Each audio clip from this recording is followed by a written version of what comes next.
ياخدها نادي الزمالك مرة تانية.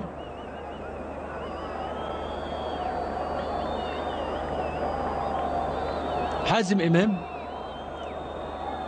يعدي ويشيل لعند سيسي.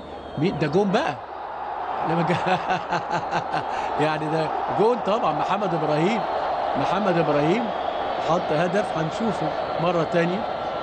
محمد إبراهيم يعني الهدف الرابع في المباراة.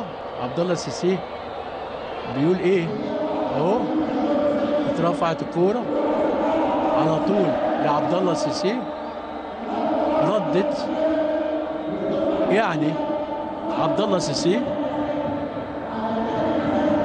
يحط هدف جميل، رغم ان هو ادي حازم امام ميزته وادي السيسي وميزته، بس بيحطها بالمنظره.